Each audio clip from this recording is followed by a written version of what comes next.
Okay, winner by 2 points, 87. Overtime po yan. Overtime po yan, Team Oryx.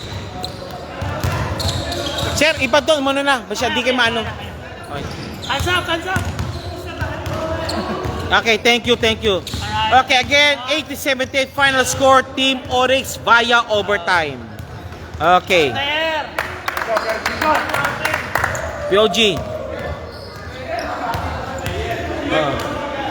Al Natur, ang liter na bumuot sa kanilang team sa fourth quarter action. Okay.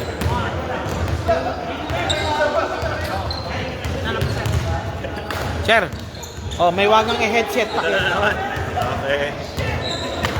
Okay, Sir Natur, congratulations po, sir. Teka pa, coach yung camera. Okay, sir, Sir Natur, great game po talaga. Pero di pa parang on the first 3 quarters or 3.5 quarters, hindi nyo pa po yung grading nyo. Nagrarally kayo, biglang parang binubuhos kayo ng tubig. Rally na, binubuhos kayo ng tubig. Pero huli talaga, finally, o kahit na nakon nyo rin sa bakit po yung laro nyo talaga. Sinabi lang namin sa release yung concentrate sa defense. Kasi usually talaga, as you can see, first to third quarter, yung natitirahan lang kami na natitirahan ng opponent namin.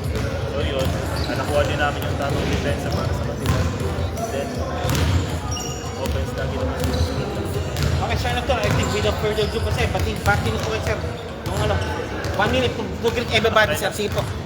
Shout out para sa mga tropa, friends, and mga flight crew. Wait, one more time. Anong last question? Anong masasabi sir for the fast two? May pa kayo, I think two more games, no? 2 more games for sure. I think so, hindi ako aware eh. Kasi pero final games po, ano pa masasabi namin sa Team Oryx? Sana makumpleto lang kasi most of us is Okay. cabin crew eh. So pag sana makumpleto lang. Yeah, Friday, like Saturday. the likes of Mr. Masbang, nasa lumilipad siya ngayon eh. Okay. Pagka kumpleto naman, malakas Okay. talaga yung team. Thank you, Sir Natur. Congratulations, of course.